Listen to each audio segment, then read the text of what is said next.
ഞാൻ എന്ന ബോധത്തിൽ നിന്ന് തത്വമസി എന്ന മഹത് വാക്യത്തിലെത്തിച്ചേരുന്ന വൈജ്ഞാനിക പരിണാമം വിവരിക്കുന്ന ഉപനിഷത് വാക്യങ്ങളുടെ പ്രതിധ്വനി ഭഗവത്ഗീത. ഏതൊരു ജീവിയുടെയും മരണശേഷം ആത്മാവ് ആത്മപ്രപഞ്ചത്തിലേക്കും ശരീരം ദൃശ്യലോകത്തിലേക്കും മടങ്ങിപ്പോകുന്നു. ഇതിൽ ശരീരങ്ങൾ മാത്രമേ മാറ്റങ്ങൾക്ക് അധീനമാകുന്നുള്ളൂ. ആത്മപ്രപഞ്ചം ഏകമാനമായി ദൃശ്യപ്രപഞ്ചത്തിനു പിന്നിൽ പ്രകാശമായി വർത്തിക്കുന്നു. ഭൂമിയിൽ ജന്മമെടുക്കുന്ന ഒരു ജീവിയിൽ കൂടി ആ പ്രകാശം പ്രത്യക്ഷമാകുന്നു. ഒരു ജനാലയിൽ കൂടി എന്ന പോലെ ക്ഷരവും അക്ഷരവും അക്ഷരാതീതവുമായ ഒരു ത്രിതല പ്രപഞ്ച മാതൃകയുടെ ആധാരത്തിൽ പടുത്തുയർത്തിയ ഒരു സർഗാത്മകത. ധർമ്മക്ഷേത്രേ കുരുക്ഷേത്രേ എന്ന് ഗീതയുടെ തുടക്കത്തിൽ തന്നെ ക്ഷേത്രപദം 2 തവണ ഉപയോഗിച്ചിരിക്കുന്നത് യുദ്ധഭൂമിയും അത് ഉൾക്കൊള്ളുന്ന എല്ലാവരും കൂടി ഒരു ശരീരമായി വർത്തിക്കുന്നു എന്ന ധ്വന്യാത്മകതയിൽ മൗലികങ്ങളായ നിരവധി ചിന്താശകലങ്ങൾ നമുക്ക് ദർശിക്കാം.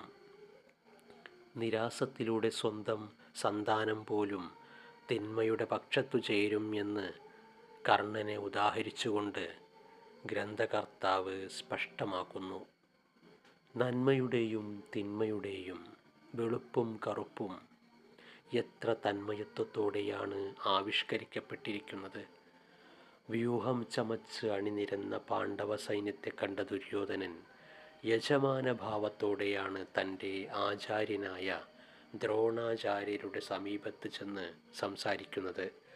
ഭീഷ്മരുടെ ശംഖനാദത്തെ തുടർന്ന് കൗരവസേനയിൽ ശംഖ്, ഭേരി, പണവം, ആനകം, ഗോമുഖം തുടങ്ങിയ വാദ്യങ്ങളെല്ലാം കൂട്ടത്തോടെ മുഴങ്ങി ശബ്ദത്തിൻ്റെ അവ്യവസ്ഥത സൃഷ്ടിച്ചപ്പോൾ പാണ്ഡവപക്ഷത്തുനിന്ന് പാഞ്ചജന്യം, ദേവദത്തം, പൗണ്ഡ്രം, അനന്തവിജയം, സുഘോഷം, മണിപുഷ്പകം തുടങ്ങിയ ശംഖങ്ങൾ വഴി ഗാനപ്രപഞ്ചമാണ് ഉദ്ഭവിച്ചത്.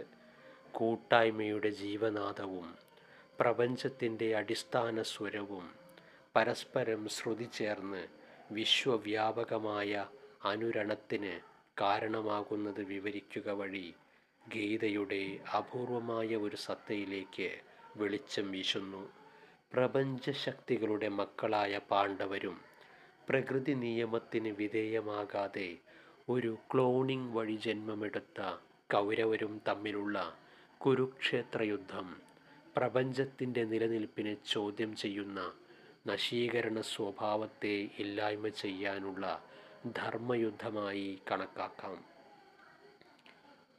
ഓം ശ്രീ ഗുരുഭ്യോ നമഃ. ഹരി ഓം തത്സത്.